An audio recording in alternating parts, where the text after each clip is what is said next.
आप सभी का स्वागत है वीएन के ट्यूशंस में। तो बच्चों, आज हम अपनी क्लास में स्टार्ट करने वाले हैं एक नई विधि, ओके, प्रतिस्थापन विधि, जैसा कि आपको पता है। तो बच्चों, सबसे पहले हमें पता होना चाहिए प्रतिस्थापन क्या होता है। बच्चों, प्रतिस्थापन मतलब एक जगह से उठाकर दूसरी जगह उसे फिट कर देना। मान को एक जगह से उठा के दूसरी जगह लगा देना, उसे कहते हैं प्रतिस्थापन विधि। ठीक है बच्चों, जैसे कि मैंने आपको आपका कोई मान है, आपको उठाया 9th से और 10th में उठा दिया, तो बच्चों आपकी वैल्यू उतनी ही रहेगी, कोई फर्क नहीं पड़ा आपकी वैल्यू में। ठीक, आपकी वजह से उस क्लास के बच्चों का नंबर बढ़ गया। ठीक है, वैसे हम इस विधि के जानेंगे प्रतिस्थापन विधि। इसी वीडियो में, छोटी सी वीडियो में आपका ये पूरा टॉपिक, ये पूरी विधि एक तरीके से बिल्कुल ही क्लियर हो जाएगी। ओके, तो बच्चों आओ हम डायरेक्ट देखते हैं क्वेश्चन। ठीक है, तो बच्चों क्वेश्चन क्या रहेगा आपका, एक x प्लस बाई 14। ठीक है बच्चों, एक समीकरण आपका ये रहेगा, दूसरा समीकरण है बच्चों आपका यहाँ से दूसरा समीकरण x माइनस बाई 4। ये बच्चों 14 है आपका, क्लियर, ये आपका 4 है। ठीक बच्चों, अब बच्चों देखो हमें क्या करना है। सबसे पहले आप समीकरण, ये आपका क्वेश्चन दे रखा है, क्लियर, क्वेश्चन दे रखा है समीकरण 1। ठीक है बच्चों, क्या है ये, समीकरण 1 है आपका, और ये क्या है, समीकरण 2। ठीक है, अब आपको क्या करना है, ये समीकरण 1 लिखो क्लियरली। नोटबुक में आपको इसी तरीके से जो आंसर आप लिखोगे, लिख के क्वेश्चन आएगा प्रतिस्थापन विधि द्वारा हल कीजिए, तो आपको यही टेक्निक लगानी है लिखने के लिए, पॉइंट टू पॉइंट यही लिखना है आपको, x प्लस बाई 14। ठीक है, ये हमारा समीकरण 1 है, क्या है, हमारी इक्वेशन 1। ठीक, अब इससे हम क्या करेंगे, पहले x का या y का किसी एक का मान निकाल लो आप, क्लियर। तो हम यहाँ निकालेंगे x का मान बच्चों। ठीक है बच्चों, क्या निकालेंगे हम, x का मान निकालेंगे बच्चों यहाँ पर। ठीक, तो x का मान क्या निकलेगा आपका, यहाँ से आपका x का मान जो निकलेगा वो निकलेगा 40 माइनस बाई, ये बाई है जो प्लस का, इधर जाएगा तो क्या हो जाएगा, माइनस का बाई हो जाएगा बच्चों। क्लियर बच्चों, ठीक है बच्चों।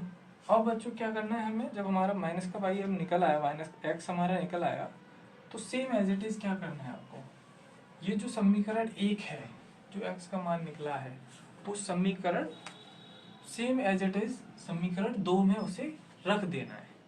क्लियर बच्चों, समझे आप कैसे, समीकरण 1 से x का मान समीकरण 2 में रखा। मतलब देखो हमें x का मान मिलेगा तो हमें लिखना है x का मान समीकरण 2 में रखने पर, क्लियर, समीकरण 2 में रखने पर। ठीक, अभी हमने क्या किया, x का मान समीकरण 1 से निकाला है। ठीक, समीकरण x का मान 2 में रखने पर x की वैल्यू क्या दे रहा है, अब ये समीकरण 2 है हमारा। ठीक, अब इसे हम नीचे एज इट इज नोट करेंगे, x by is equal to 4। ठीक है बच्चों, क्लियर। अब बच्चों इसमें x का मान हमें यहाँ रखना है, तो बच्चों ठीक है, x का मान हमारा ये गया, x का मान यहाँ रखा हमने, इक्वेशन 2, x का मान रखो इसमें, क्या है आपका 14 minus by is equal to 4 बच्चों। ठीक है बच्चों, अब आगे क्या करना है आपको, सेम माइनस माइनस क्या होता है आपका प्लस, ये 14 इधर, ये 14 इधर जाएगा तो क्या हो जाएगा, माइनस का 14 इधर जाएगा। ठीक है बच्चों, यहाँ क्या होगा, ये बचेगा आपका y माइनस बाई 4 माइनस 14। ठीक है बच्चों, क्या बचा, 4 माइनस 14, क्लियर। अब जब इसमें से माइनस करोगे तो आपके पास कितना बचेगा, माइनस का 10, क्लियर। ये माइनस प्लस माइनस माइनस क्या हो जाता है, प्लस हो जाता है बच्चों। तो प्लस का 2y, लेकिन प्लस का नहीं बच्चों, यहाँ माइनस का साइन आएगा। क्लियर, ये मल्टीप्लाई नहीं है, प्लस माइनस है तो यहाँ माइनस का साइन, इस माइनस से ये माइनस कैंसिल। ओके बच्चों, ठीक। अब ये y आपका इधर बचा, ये 2 मल्टीप्लाई में इधर जाएगा तो डिवाइड में हो जाएगा, 2 से इसे डिवाइड काट दो आप, कितने टाइम गया, 5 टाइम्स गया। y की वैल्यू क्या निकली हमारी, क्या निकली y की वैल्यू 5। ठीक है, अब बच्चों आगे क्या करना है हमें इसी में, ठीक है, यहाँ तक हमारा हो गया। क्लियर बच्चों, अब अगला पॉइंट क्या लिखेंगे हम, यहाँ लिखो y का मान समीकरण 1 या 2 किसी एक में रख दो आप, 1 में रखो या 2 में रखो, एज इट आपकी इच्छा, आप जहाँ रखना चाहो वहाँ रख सकते हो y की वैल्यू। ठीक है, तो हम क्या करेंगे, सबसे पहले y की वैल्यू समीकरण 1 में रखने पर y का मान समीकरण 1 में रखने पर,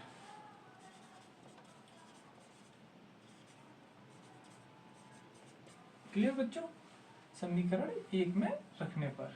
तो हमारे पास क्या है समीकरण 1, x प्लस वाई बराबर 14। ठीक, समीकरण 1 में रखो, y की वैल्यू कितनी दे रखी है हमें 5। ठीक, क्या दे रखी है, y की वैल्यू 5 दे रखी है हमें। ठीक है बच्चों, ये y की वैल्यू 5 है।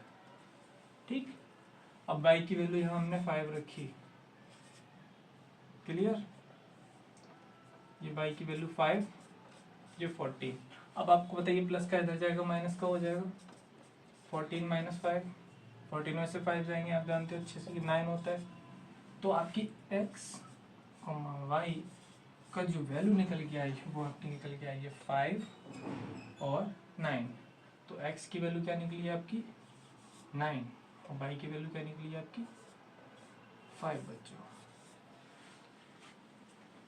क्लियर बच्चों, आपको यही करना है एग्जाम में, कहीं कुछ भी कोई लैंग्वेज नहीं लिखनी है आपको, जैसा मैंने लिख के दे दिया आपको सॉल्यूशन यही करना है। क्वेश्चन कितना भी बड़ा आ जाए, जो सॉल्यूशन है आपको बिल्कुल एज इट इज ही करना है, कोई कुछ भी नहीं करना आपको। ठीक, ये आपका यहाँ पे आके आंसर आ गया। क्लियर, ठीक, ये आपका अलग है, यहाँ से इसके बाद नीचे से यहाँ स्टार्ट है। क्लियर, बिल्कुल ऐसे ही करना है बच्चों, कोई स्टेप चेंज नहीं करना आपको। ठीक है, अब हम क्वेश्चन नंबर, अगला क्वेश्चन, एक दूसरा क्वेश्चन हम एग्जाम्पल ट्राई करेंगे इसका, ये थोड़ा इजी था, अगला क्वेश्चन हम थोड़ा टफ करेंगे। ओके, ठीक है बच्चों, यह क्वेश्चन नंबर 2, वो क्वेश्चन तो थोड़ा इजी, ये क्वेश्चन है थोड़ा टफ, क्योंकि ये अपॉन में आ गया तो ये क्वेश्चन थोड़ा टफ हो जाएगा आप लोगों के लिए। क्लियर, तो आपको ये क्लियर करते क्वेश्चन किस तरीके से बच्चों, वही पहला वाला सिस्टम, ये आपका ये है, इससे आप निकालो समीकरण 1 है, ये आपका क्या है इक्वेशन 1 और ये क्या है आपकी इक्वेशन 2। क्लियर, अब बच्चों यहाँ से निकालो, आप किसी की भी वैल्यू निकाल सकते हो बच्चों, आप t की वैल्यू निकालो या s की वैल्यू निकालो, लेकिन हम निकालेंगे s की वैल्यू बच्चों। ठीक है, तो ये निकाली हमने यहाँ से s की वैल्यू। ठीक है बच्चों, s की वैल्यू निकालने पे क्या हुआ, माइनस का t इधर क्या हो जाएगा प्लस का t हो जाएगा बच्चों। क्लियर, अब ये हो गया। अब यहाँ लिखो s का मान समीकरण 2 में रखने पर। ठीक है बच्चों, s का मान समीकरण 2 में रखने पर, ये आपका समीकरण 2 है, इसमें मान रखो यार, s का मान क्या हो जाएगा यहाँ पे, ये आप सबसे पहले समीकरण लिख लेना। ठीक है, ये समीकरण आपने लिखा 3t अपॉन 2 इक्वल टू 6। ठीक है, तो s की जगह पे मान रखो, ये समीकरण 2 है, इसमें s का मान रखो, क्या आएगा s की जगह पर 3 प्लस t अपॉन 3 का 3 रहेगा। क्लियर, अब plus same as it is upon 2। ठीक है बच्चों, ये आ गया आपका बच्चों। ठीक है बच्चों, अब यहाँ आके बच्चा थोड़ा कंफ्यूज हो जाता है कि हम इसे सॉल्व किस तरीके से करूँगा। ठीक है बच्चों, तो अब इसे सॉल्व करने का जो तरीका है वो जानो आप लोग। ठीक, आपका जो तरीका रहेगा वो क्या रहेगा, सबसे पहले इन दोनों का एलसीएम लो। क्या एलसीएम आएगा, 6। ठीक, अब अगला स्टेप क्या रहेगा आपका, ये है 6। अब इसका ये लो, 3 बन जा 3, 1 टाइम गया। ठीक है, अब ये 1 टाइम गया है तो आपको क्या करना है, सबसे पहले ये आपका 1 टाइम गया, 3 बन जा 3, तो आपका ये क्या निकल गया है यहाँ पर, टी आपका एज इट इज ऐज ही रहेगा, कोई प्रॉब्लम नहीं है उससे। 1 से गया 3 टाइम 6, कितना आ जाएगा आपका यहाँ पर, 3 से एलसीएम लेके बच्चे यहाँ बहुत कंफ्यूज हो जाता है बच्चों, बहुत ज़्यादा। तो अगर आप चाहो तो इसे अलग अलग करके भी कर सकते हो, अगर चाहो आप तो इस तरीके से भी कर सकते हो। ठीक है बच्चों, तो यहाँ क्या होगा आपका 2t plus 6 is equal two plus 2 3 जा 3 टाइम क्या 3 जा 3 का टी में मल्टीप्लाई करोगे तो 3t। क्लियर, ये आ गया आपका 6। ओके बच्चों, अब इसके आगे क्या करना है आपको, ये जो 6 है उसे इधर भेज दो। ठीक, ये आपका 2t, ठीक, ये 6 इधर जाएगा तो कितना हो जाएगा 36, और ये वाला 6 जब इधर जाएगा कितना हो जाएगा -6 प्लस का है तो, और 3t प्लस 3t। ठीक है बच्चों, यहाँ हमारा बचा 30 और यहाँ बचा हमारा 5t। क्लियर, अब t बराबर हमारा निकला यहाँ पे 5 से मल्टीप्लाई करो, कितने टाइम किया 6 टाइम। क्लियर, ठीक, अब t की वैल्यू हमें निकल आई। ठीक, अब t का मान समीकरण 1 में रखने पर या t का मान s की वैल्यू में रखने पर, तो हमें यहाँ पे क्या करना है, सबसे पहले t का मान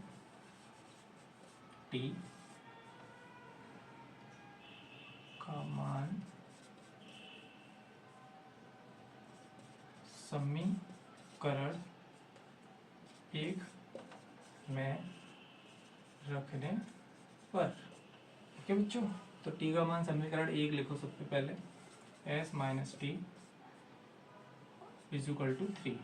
ठीक, अब इसमें t का मान रखो, s माइनस टी का मान कितना निकला आपका 6, यहाँ 6 रखो 3, जब इधर ये s है तो ये इधर जाएगा 6 क्या हो जाएगा प्लस का 3, क्या हो जाएगा प्लस का 6, तो ये हमारा s बराबर कितना बचा 9। ठीक है बच्चों, हमारे ये कितना निकल गया 6 और ये 9, तो हमारी s की वैल्यू ठीक कितनी निकली 9, और हमारी t की वैल्यू कितनी निकली है 6। क्लियर बच्चों, ठीक है बच्चों। और बच्चों देखो इस वैल्यू को हम क्लियरली मतलब जांच भी सकते हैं, आप इस समीकरण में रखे देखो या इस समीकरण में रखे देखो, आप यहाँ से रखो, देखो देखो बच्चों, ये आपका s की वैल्यू कितनी है 9। ठीक है बच्चों, ये 9 रखा हमने, ये t की वैल्यू 6 है, ये 6 रखा हमने, तो बच्चों माइनस, बताओ बच्चों माइनस करेंगे तो कितना आएगा 3, यहाँ कितना बचेगा यहाँ पे -3, तो ये 3 हो जाएगा बराबर में। क्लियर, वैसे ही सेम यहाँ पे s की वैल्यू या 9 रख दो आप, इसकी वैल्यू या 3 रख दो। ठीक है, इससे इसे कट कर दो, ये 3 टाइम 2 से 3 टाइम, इसका एलसीएम लोगे आप 2 इधर चला जाएगा, ये कट करने का दिए, ये बराबर ही आएगा आपका 6 बराबर ही आएगा दोनों तरफ। क्लियर बच्चों, मतलब RHS और LHS इन शून्यों को रखने पर बराबर ही आएगा, ये आपका जांच करने का तरीका है, बट आपको एग्जाम में करना वो यही चीज करनी है, ये सॉल्यूशन फिर यहाँ से ये। क्लियर बच्चों, ये आपका हो गया, ये मैंने आपको एक इजी क्वेश्चन करा दिया, एक थोड़ा टफ क्वेश्चन करा दिया। ठीक है बच्चों, अगर क्वेश्चन आएगा तो प्रतिस्थापन विधि का क्वेश्चन नहीं छूटेगा इस वीडियो को देखने के बाद। ये क्लास कंप्लीट करो अच्छे से, 1 से 2 बार इसे क्वेश्चन को ट्राई करो। क्लियर, ओके, तो बच्चों आज के लिए ये क्लास यहीं समाप्त होती है, मिलते हैं फिर अगली क्लास में, तब तक के लिए अच्छे से पढ़िए और अपना ध्यान रखिए, बाय।